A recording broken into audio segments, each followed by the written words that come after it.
Purihin magpakailanman ang pangalan ng Diyos, pagkat siya'y marunong at makapangyarihang lubos. Siyang nakakapagbago ng mga kapanahunan, naglalagay at nag-aalis ng mga hari sa luklukan. Siyang nagbibigay ng karunungan sa matatalino at kaalaman sa may pangunawa. Tayo po ay magpatuloy sa ating pagmumuni-muni sa harapan ng ating Panginoon.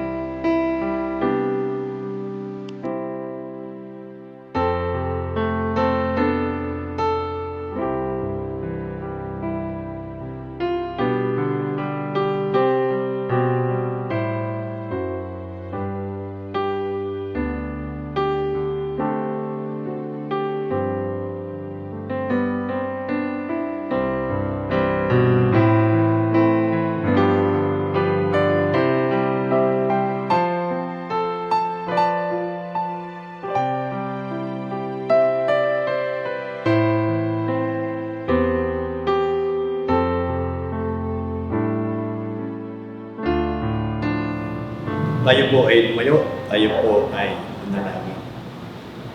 Aming Diyos, Diyos na kapangyarihan po sa lahat, Diyos na banal, Diyos na mapagpala, Diyos na nagbibigay ng buhay.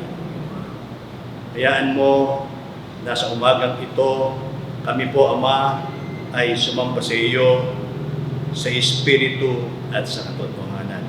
Maraming salamat, Panginoon, sa umagang ito, sa buhay, sa kalakasan, sa iyong biyaya, sa iyong pagpapala, Panginoon, sa buhay ng iyong mga anak. Maraming pong salamat sa aming mga panalangin na kung saan sa iyong kalooban ay naranasan namin ang pagtulog mo sa lahat ng ito. Pinagpala mo kami, iningatan mo kami, sinamahan mo kami, Panginoon, sa buhay na ito. Panginoon, hayaan mo na humingi kami ng kapatawaran sa aming mga pagkukulang, sa aming mga kamalian, pagkakasalang nagawa. Panginoon, alam naman namin na ang naisin mo lang na kami ay muling magsisi sa aming mga kasalanan at pag nagawa po namin ito, meron kang pangako. Sabi mo, ay kami ay iyong papatawarin at lilinisin, Panginoon, sa aming karumihan. Kaya alam namin sa aming pagtawag sa iyo, sa aming paghahayag ng aming mga kamali at kasalanan, pinatawad mo na kami, Panginoon. Panginoon, patuloy namin nilalapit po sa iyo ang aming bansa, ang aming Pangulo. Panginoon, hayaan mo na patuloy po namin siyang itaas po sa iyo. Ikaw ang kumatagpo po sa niya. Bigyan mo siya, Ama, ng kalakasan. Ilayo mo siya sa anumang kapahamakan, sa anumang karamdaman. Patuloy mo siyang bigyan ng karunungan, Panginoon, ng kaalaman, Panginoon, sa kanyang pangunguna. Pagpalain mo ang kanyang mga kasama sa gobyerno, Panginoon. Hayaan mo na maisakatuparan nila ang lahat ng kanilang mga plano, Panginoon, dito sa pagsasagawa ng quarantine, Panginoon. Ama, itinataas po namin ito sa iyo. Itataas po namin sa iyo na dumating yung pagkakataon na masugpo na, Panginoon, ang virus na ito. At ikaw ang Diyos na magkakaloob ng tutulungan mo ang mga scientists upang makadiscover, Panginoon, ng tamang gamot, vaccine, Panginoon, sa COVID-19, Panginoon. Ito yung aming tinataas at pinagkakatiwala po sa iyo. Panginoon, hayaan mo na idalangin po namin sa iyo ang aming iglesia sa kanyang pangkalaganapan, ang mga generales, obispo, ang direktoryo, ang lahat ng kapastoran, ang lahat ng mga local churches, ang mga mission point, ang mga manggagawa sa malalayong lugar, hindi lamang dito sa aming bansa, kung hindi sa ibang bansa rin naman, Panginoon, pakapagpalain mo po sila, Panginoon. Panginoon, dalayan po namin sa iyo ang lahat ng mga nakatakdang gawain, bagamat ito nga ay nandoon yung pagkansela Subalit nawa, ang ilang mga gawain na kailangan pagpatuloy ay amin pong itinataas po sa iyo, Panginoon. Hayaan mo na patuloy po namin dalangin ang aming iglesia, ang bawat sambahayan, ang bawat kaharanas ng mga pagsubok, may mga karamdaman. Panginoon, hayaan mo na ikaw ang tumingin po sa kanila at maranasan nila, Panginoon, ang kagalingan, maranasan nila, Panginoon, ang iyong biyaya at pagpapala sa kanilang mga buhay, Panginoon. Ama, hayaan mo na sa pagpapatuloy ng aming pagsamba, ang iyong banal na Espiritu ang mangusap sa bawat isang puso. Maraming pong salamat, Ama. Ang lahat na ito yung aming dalangin sa pangalan ni Jesus. Amen. Amen. Amen.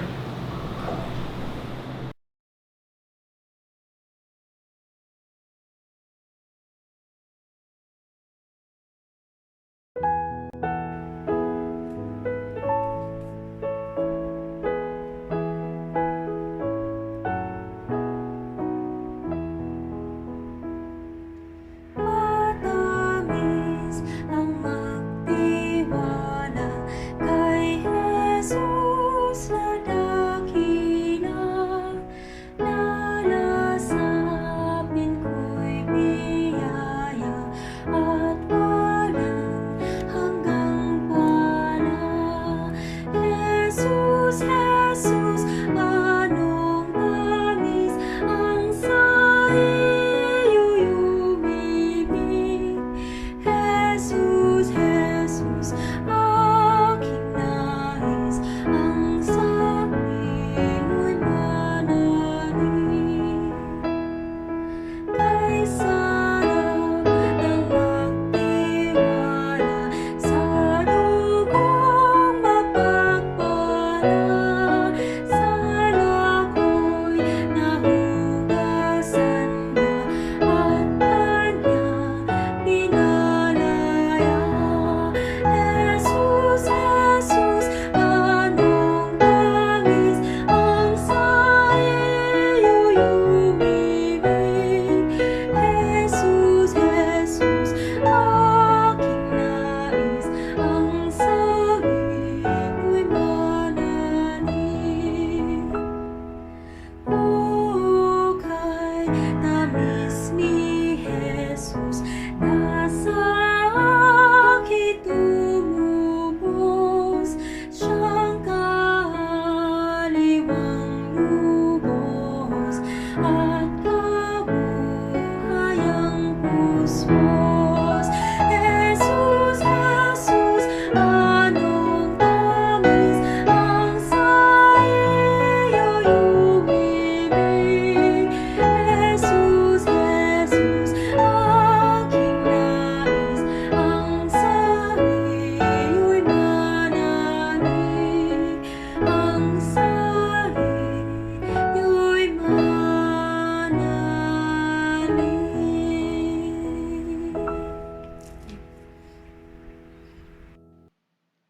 Dumako na po tayo sa ating tugunang pagbasa. Matatagpuan po natin sa mga Kawikaan 4:4-9.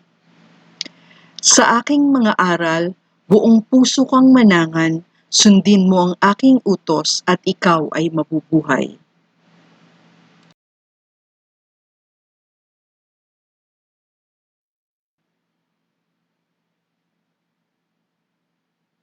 Huwag mo itong pabayaan at ika'y kaniyang iingatan. Huwag mo siyang iiwan at ika'y kaniyang babantayan.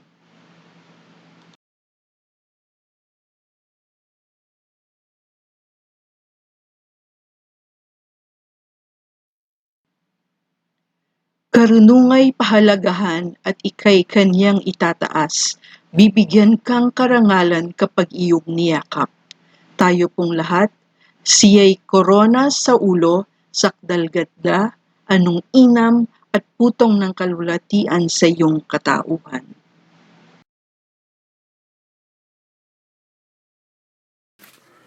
Sumasampalataya ako sa Diyos amang makapangyarihan sa lahat, lumalang ng langit at lupa. at kay Hesukristo na anak ng bugtong niya. Panginoon natin na sa hiwaga ng Espiritu Santo, ipinanganak ng Birhen Maria, nagdamdam ng hirap sa kahatulan ni Poncio Pilato, ipinako sa krus, namatay at inilibing. Sa ikatlong araw nabuhay sa mga patay, umakyat sa langit at umupo sa kanan ng Diyos Amang makapangyarihan sa lahat. Doon magmumula at paririto upang humukom sa mga buhay at mga patay. Sinasampalatayanan ko ang Espiritu Santo, ang banal na iglesyang laganap, ang pagkakaisa ng mga banal, ang kapatawaran sa mga kasalanan, ang kabuhayan ng katawan, at ang buhay na walang hanggan. Siya nawa.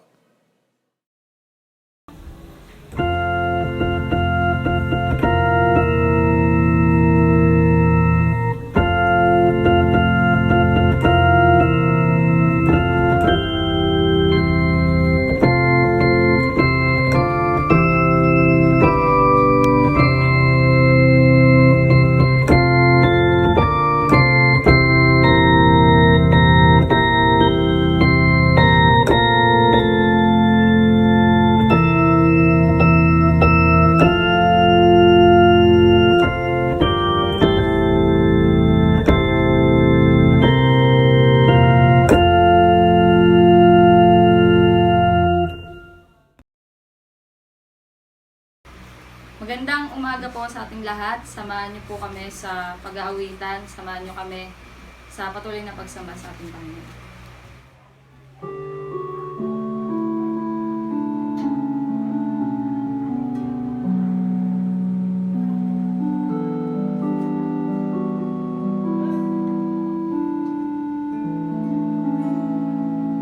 Katapatan mo, O Diyos, tunay at dakila. Ang pag-ibig mo'y wagas at walang kapantay sa aking puso, sa aking buhay. Papurit pagsambay iaalay. Bukas, noon, ngayon, magpagkailanman, luwalhatiin ka.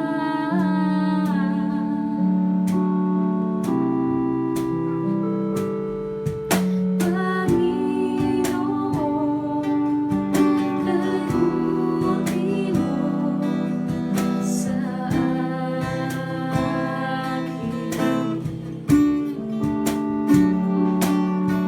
Ikaw lamang ang tabi ko sa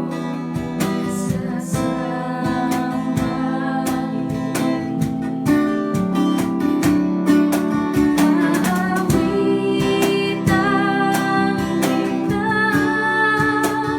at pupurihin,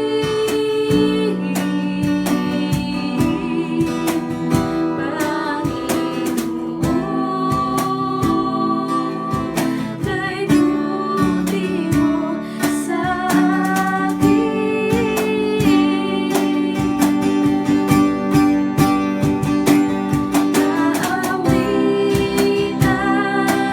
kita at pupurihin,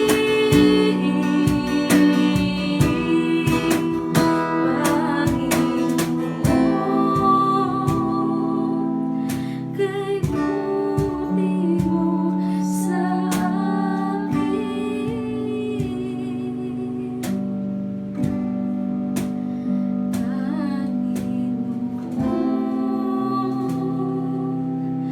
Kay buti mo sa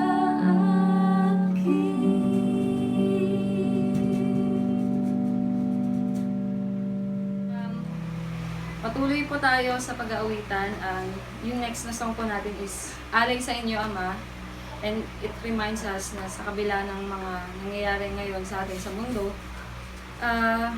lahat ng mga nangyayari sa atin, whether it's a blessing or not, blessing in disguise, patuloy natin ialay lahat ng mga pagpupuri natin sa ating Panginoon.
Isang magandang umaga sa inyong lahat. Tayo ngayon ay nagkasama-sama, bagamat sa kani-kanilang tahanan ay sumasamba kayo. So hayaan nyo na pinalangin natin ang biyaya ng Panginoon ang sumaatin ang kanyang kaaliwan sa ating pagsamba. Hayaan nyo na batiin ko ang mga ina ng tahanan na kung saan ngayong araw na ito ay ating ipinagdiriwang ang Mother's Day. Happy Mother's Day po sa inyong lahat. Ganun din sa araw na ito ay ating hihanda ang ating mga sarili sa ating pagsamba. Handa po natin yung ating inner self, yung ating puso, yung ating isipan, yung ating banal na espiritu na nasa atin, mangusap ito sa atin sa pagsamba. Ganun din, kung may inner self, may outward self. Ano po ibig kong sabihin? Yung pong ating pagsamba, kahit nasa kanilang tahanan tayo, ihanda natin ating mga sarili. Alas 8 pa lang, ay nandun na ngayon, meron tayong Sunday School via Zoom. So, mag-participate po tayo dito. Yun din, sa ating pagsamba, ihanda natin yung ating sarili, yung panglabas na sarili po natin. Ano ba yung pagkakaiba ng samba sa bahay at sa church? Dapat medyo may kaayusan ang ating mga pananamit. Di ba? So, ganda mo yun eh. Pag tayo ay sumasamba, sapagkat ang Diyos natin sinasamba ay Diyos na kaayusan. Kaya inaasahan ko po ng bawat isa, pag nag-start yung worship, wala nang tatayo, upo na lang tayo at makinig sa ating pagsamba. Okay.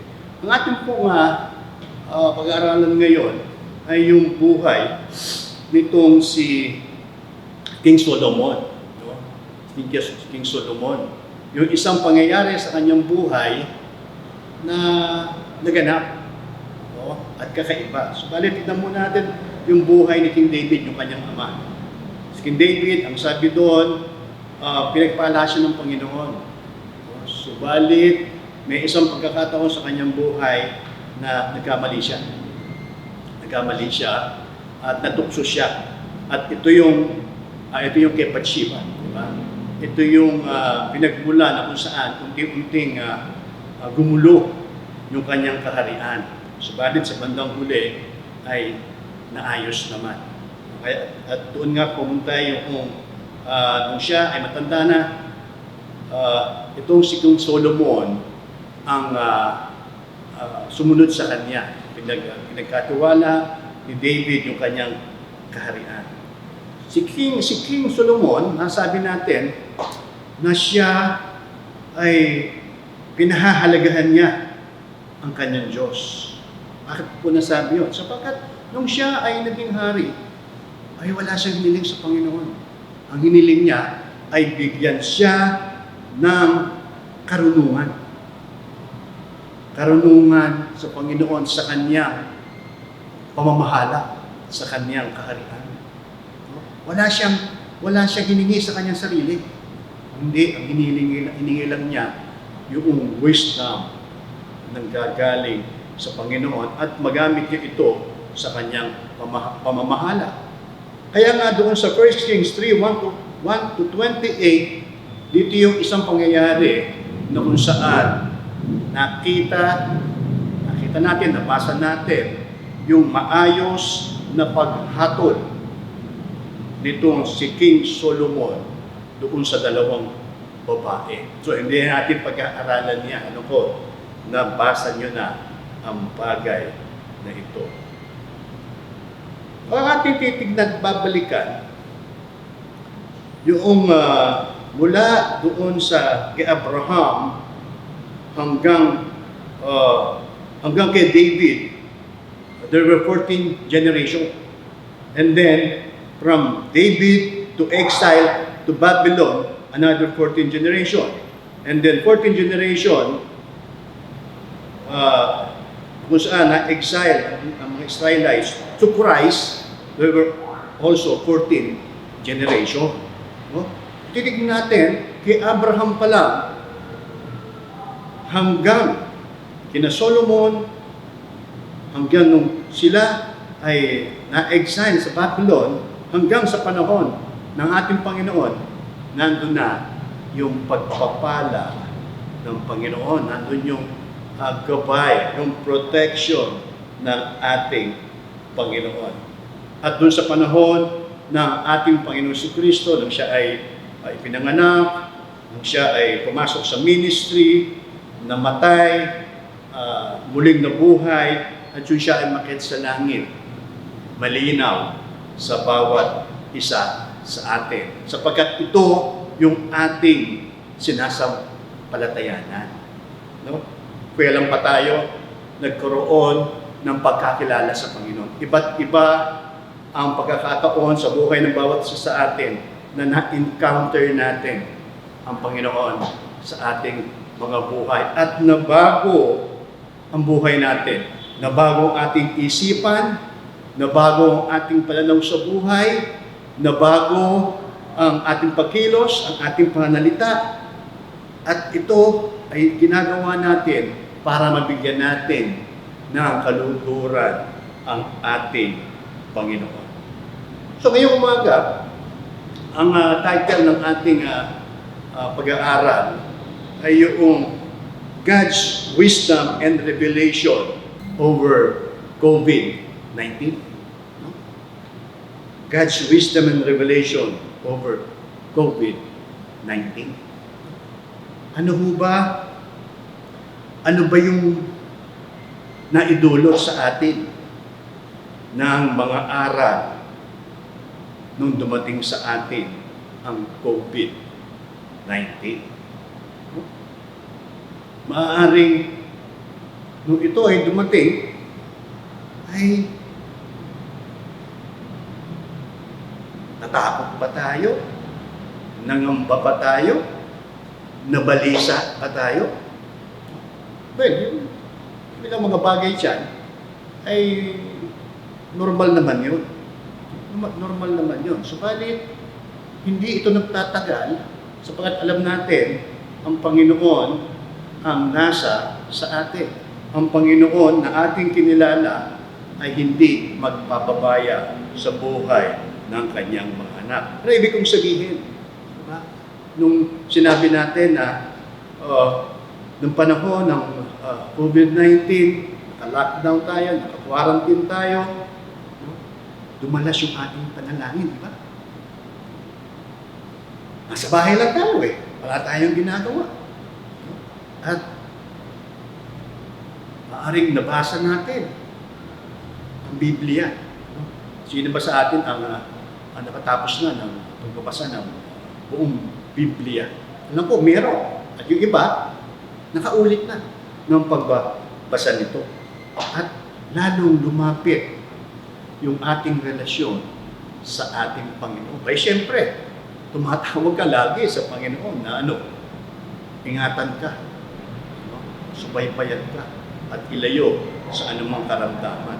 Alam nyo, ang kakaiba, titingnan natin noong nagkaroon ng COVID-19, hindi lang naman sa atin yung bansa ito ay worldwide.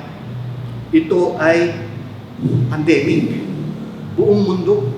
Sabi nga, buong mundo tumigil.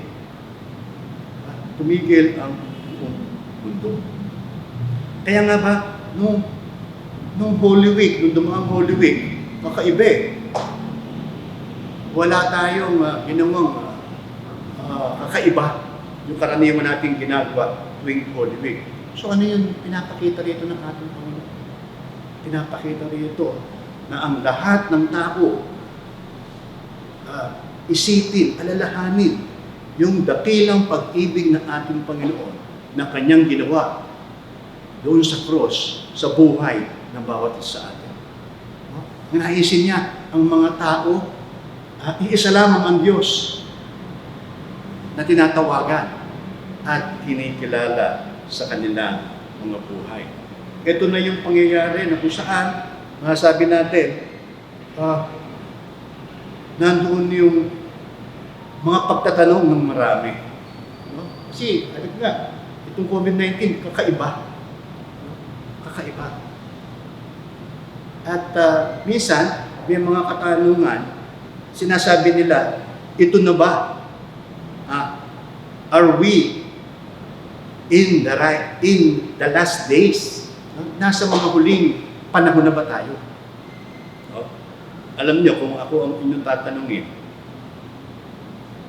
sabihin ko, yes, we are in the last days.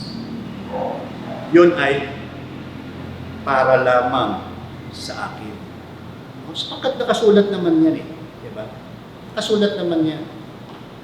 Yung mga bagay na dumarating, alam natin yan. Alam natin yan.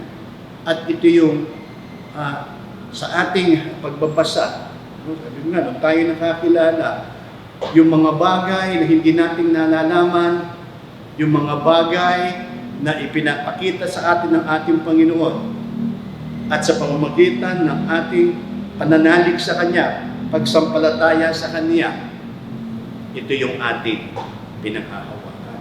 Kaya yung mga bagay na darating pa, may katanungan nga pagkatapos ba ng COVID-19, meron pa bang darating na mga salo, na mga virus? Well, bakit? Ang Diyos po ang nakakaalam ng bagay na iyan. Ang Diyos ang nakakaalam ng mga bagay na iyan. Ano ba yung kakaiba lamang doon sa mga taong kumilala sa Panginoon, doon sa mga taong nagtiwala sa Panginoon, at kapag dumating yung mga pangyayari katulad ng COVID-19, ano yung kanyang maaasahan? Compare doon sa mga tao na walang pagkakilala sa Panginoon, na hanggang sa panahong ito ay iba pa rin ang takbo ng kanilang isipan. So atin tingnan. Sa buhay ng bawat isa sa atin, matapos ang COVID-19, pag may dumating na hindi natin alam, no? Na katulad nito, alam na natin itong harapin sa buhay ng bawat isa po sa atin. Kaya sabi ko nga, ang Diyos ang nakakaalam ng lahat ng mga bagay.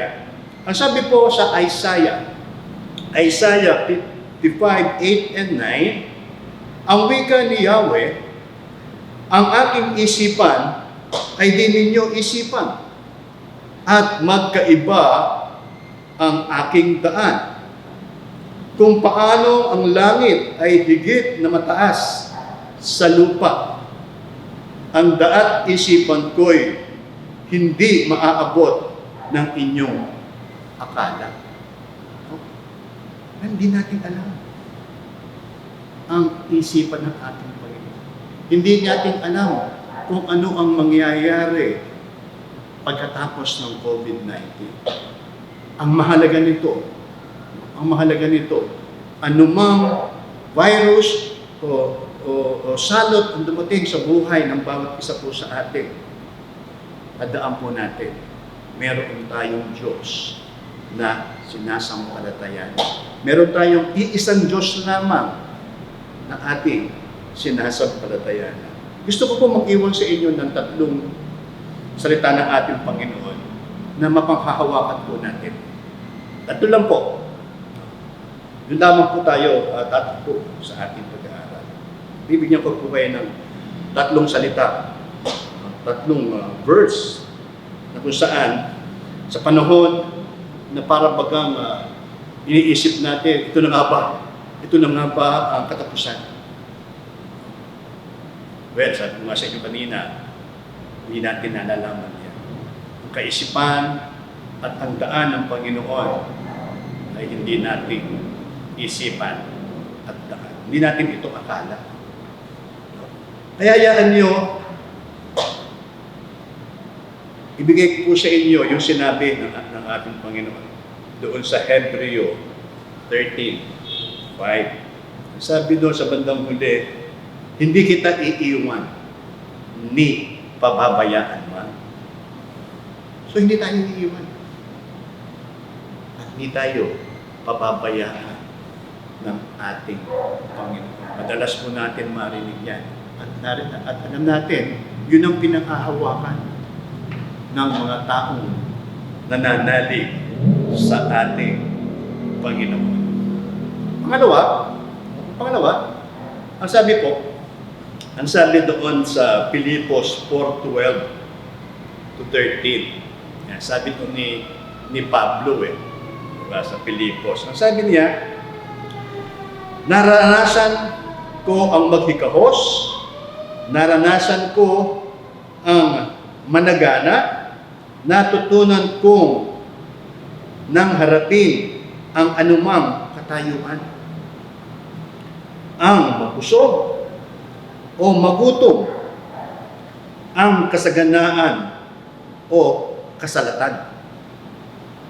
Ang lahat ng ito'y magagawa ko dahil sa lakas na kaloob ni Kristo Jesus. So ito yung sabi niya. Kaya nga sabi ko nga sa COVID-19 pinagkulang ba tayo ng ating Panginoon? May time ba na nagutom tayo?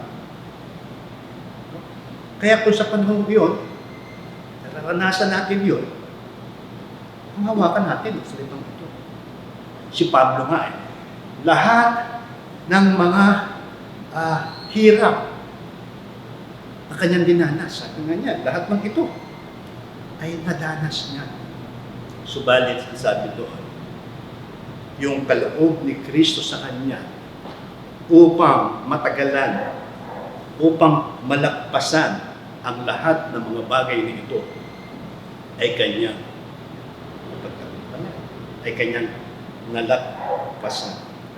Number 1, ang sabi doon, Hebrews 13:5, hindi kita iiwan ni pababayaan man. Now, number 2, ang sabi doon, anumang kalalagayan na ating naharap o sa panahong ito ay nararanasan, kaya natin ang lahat ng iyan.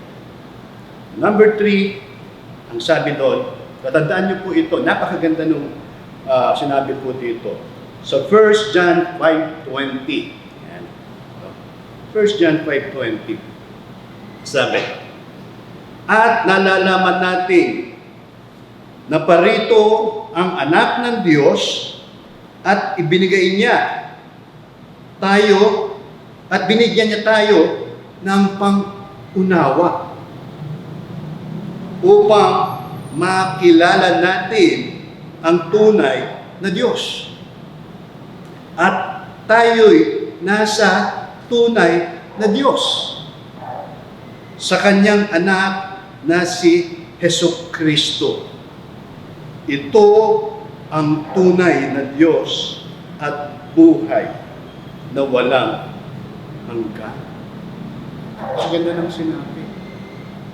Kung naghahanap tayo ng tunay na Diyos,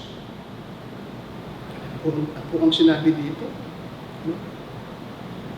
Sabi dito binigyan niya tayo ng pang-unawa. Nakilala natin ang ating Panginoon. May kalooban tayo ng kanyang kapangyarihan, ng kanyang banal na Espiritu upang malaman natin ang lahat ng mga bagay. Dati hindi tayo ganun di ba? Subalit, nung nangusap, banal na Espiritu ng Panginoon sa ating mga buhay, nagbago ang ating isipan, ang ating pananaw sa buhay, ang ating pagkilos, lahat-lahat nabago. Sabi, binigyan niya tayo ng pang-unawa, yung wisdom, yung kaalaman na nanggagaling sa Panginoon. Binigyan niya tayo ng pang-unawa upang makilala natin ang tunay na Diyos. at tayo'y nasa tunay na Diyos na kanyang anak na si Yesu Kristo. Ito ang tunay na Diyos at buhay na walang hanggan. Ito yung naisin ng ating Panginoon. Na anuman sa kalalagayan ng bawat isa sa atin, makita niya na mayroon lamang isang Diyos na dapat niyang kilalanin, paglingkuran, tanggapin sa kanyang buhay, sampalatayanan, kilalanin bilang Panginoon at kanyang tagapagligtas. Kaya nga ba, sa umagang ito, babalikan ko, sabi ko nga, paano kung after COVID-19, may mga dumating na naman, o may dumating kakaiba na kung saan nandoon ang pinahahayaan ng Panginoon na mangyari ang mga bagay na ito upang alalahanin muli natin siya at alalahanin ang kanyang salita. Sabi nga, yung COVID-19, God's wisdom and revelation over COVID-19. Ito yung nagdulot sa buong mundo na ang naisin ng ating Panginoon, kilalanin ang isang tunay na Diyos na walang iba kung hindi ang ating Panginoong Jesucristo. Nawa, ang biyaya ng Panginoon ang sumaatin sa ating pagsamba. Well, hindi natin alam kung hanggang kailan itong ating gagawin ngayon itong pagsamba. Subalit naniniwala ako, nabibigyan natin ng kaluhuran ang Panginoon. Kahit sa ganitong malalagayan ng ating pagsamba, binibigyan natin ang pinakamataas. Mapuri ang ating Panginoon. Tayo po ay sandaling manalangin. Aming Diyos na makapangyarihan sa lahat. Panginoon, marami pong salamat sa umagang ito sa aming pagsamba. Minsan pa ay ipinakita mo na Ikaw ang dapat namin kilalanin, Ikaw ang dapat namin paglingkuran, sambahin, Panginoon. Ikaw lamang, Panginoon. Wala nang iba. Ito yung naisin mo, Panginoon. Ang lahat ng tao, ang nais mo, ang lahat ng mga tao ay kilalanin ka, Panginoon. Hayaan mo na ilapit po namin sa iyo, nawa sa ganitong mga kalalagayan, patuloy na malapit ang relasyon namin sa iyo at dalahin po namin yung mga iba pang hindi nakakakilala po sa iyo. Tanggapin kinila sa kanilang mga buhay bilang kanilang Panginoon at tagapagligtas. Maraming pong salamat, Ama. Ang lahat na ito yung aming dalangin sa pangalan ni Jesus. Amen. Amen.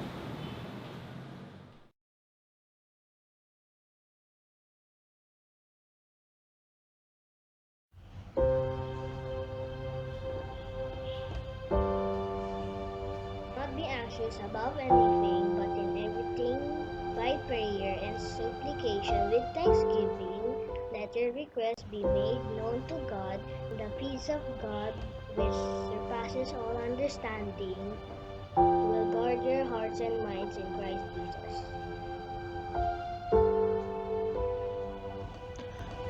Peace, I wish you peace, when comfort and rest are all that you need. All through it all, my child, there He will be. I wish you peace. Hope, I wish you hope, when darkness hides light in your soul. Beyond it all, my child, there He will go. I wish you hope.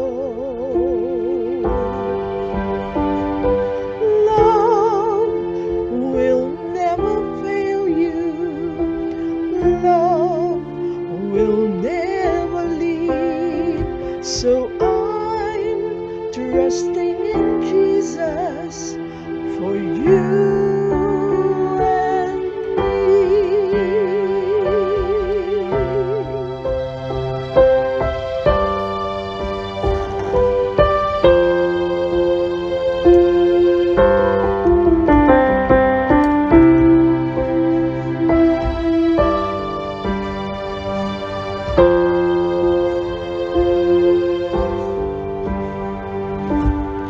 Faith, I wish you faith when waves of doubt take you away.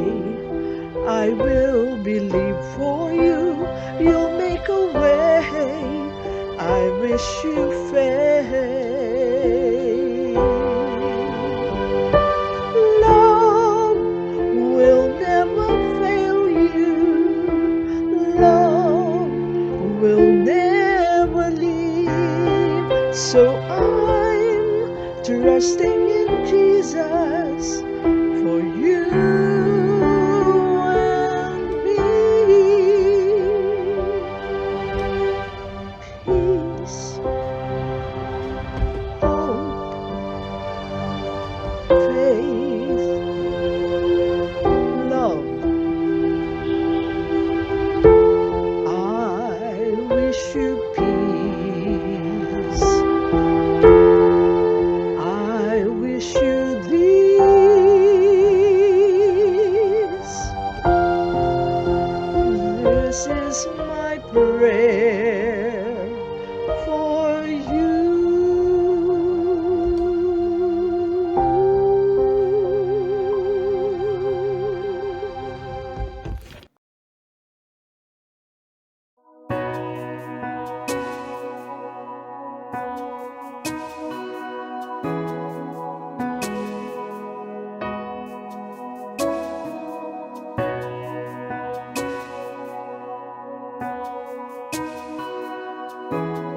Happy Mother's Day, Lola Lucy. We love you.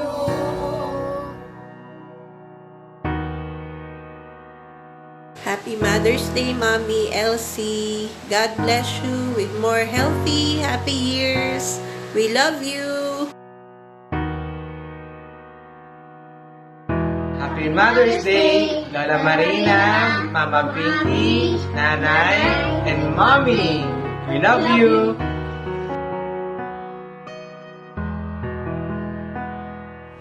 Hi po. Happy Mother's Day. I'm really so blessed na nagkaroon ako ng wife na katulad mo. Higit sa lahat, may takot sa Diyos. Hinahangaan ko yung faith mo sa Lord at yun yung dahilan kung bakit patuloy akong malakas. So, congrats, mami ka na ulit. Happy Mother's Day. Bye-bye. Happy Mother's Day sa aking pinakamamahal na mama. At sa lahat po ng mga nanay na nanonood, Happy Mother's Day po sa inyo lahat. Continue to inspire women, continue to inspire people. And I'll always be here supporting you as your number one fan. I love you, ma. Happy Mother's Day po ulit sa inyo lahat. Happy Mother's Day, Mama. I love you, mahal ka namin. I love you, Ma. Mahal na mahal ka namin. And Happy Mother's Day. Thank you so much sa lahat ng sacrifice mo. Hi Mom, happy Mother's Day. I miss you so much. I wish that I could spend it with you guys. I wish I could spend this day to celebrate. I miss you and the family. Can't wait to celebrate everything with you guys and be in the same place again. God bless, take care, and stay safe always. I'll see you guys soon. Hi Mom, happy Mother's Day. Thank you so much for always encouraging us to try new things and for motivating us to be better versions of ourselves. I love you.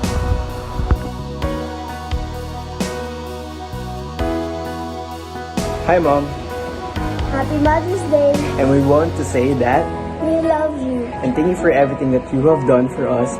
Sobrang thankful namin sa iyo kasi Without you, hindi kami makakapasok, and without you, wala kami dito sa mundo nito. May God bless you more, and Happy Mother's Day.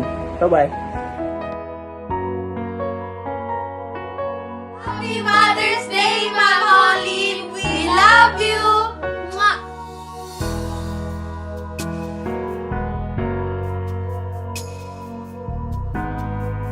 Happy Mother's Day, Mama Gloria and Ate Snow! Anong mga Ate Snow? Mama mo yan. Oh. Mama Snow! We love you!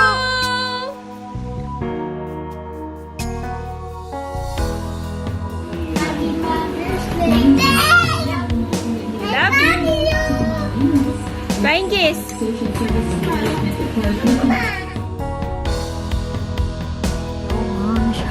Mother's Day sa'yo. In behalf na din to kay Julia, maraming salamat. You're the best mom, and so we are so much blessed dahil ikaw yung naging mami namin.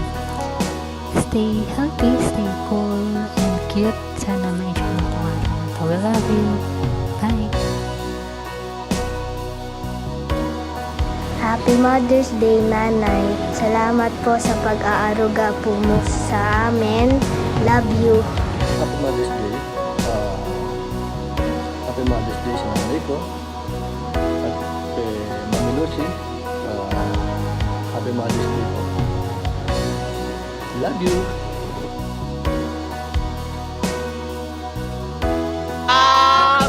Mother's Day! Mami Annalisa. Happy birthday, Mami. Tsaka huwag kang magbabago. Laging maganda, tsaka laging machika. Yun. Picture! Tsaka laging busog. Laging happy. Saka great mom!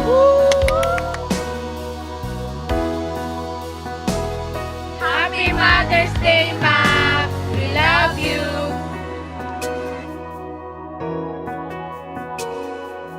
Happy Mother's Day!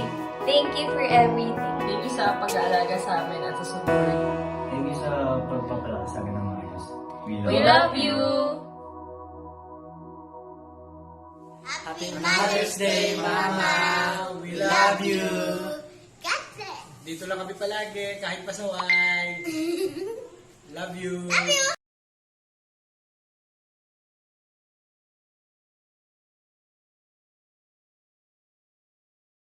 Hi, Mama! Happy Mother's Day! We love you! Bye-bye. Hi Mama, Happy Mother's Day. Thank you sa lahat ng mga ginawa mo for us, ng mga bata pa kami ni ate. Thank you din dahil ngayon sa mga apo mo. Huwag mo kakalimutan na mahal ka namin. Happy Mother's Day ulit. Happy Mother's Day.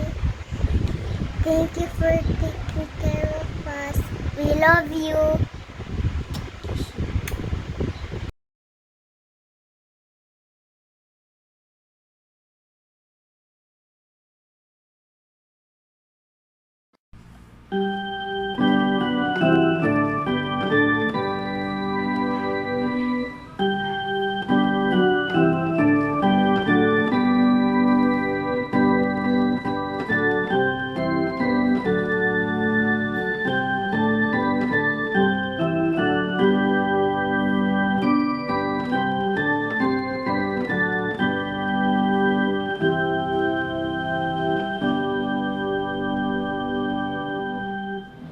Tayo po ay tumayo.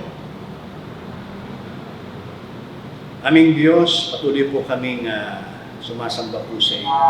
Hayaan mo na sa pagkakataong ito ay amin pong ipanalangin ang mga ina ng tahanan sa pagdiriwang ng Mother's Day, Panginoon.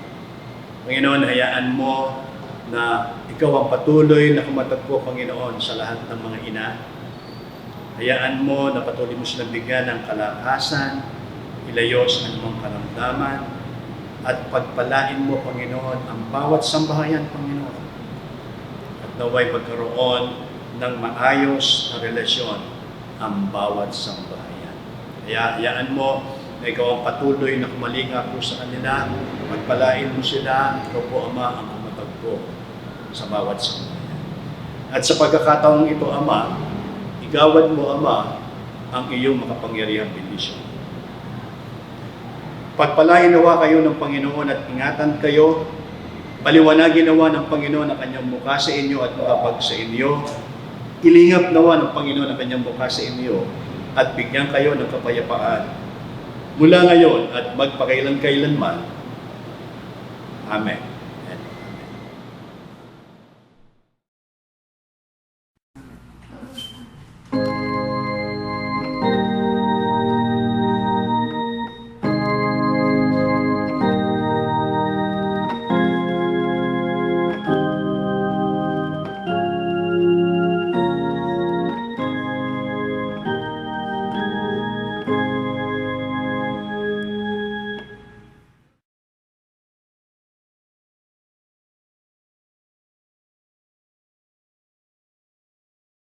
Antipas Unida Church na binubuo sa pag-ibig ng Diyos ay iglesyang matatag, nagkakaisa sa pananampalataya, huwaran at ilaw ng pamayanan at lumalakad sa gabay ng Espiritu Santo na ang layunin ay humayo at ipalaganap ang banal na salita ng Diyos.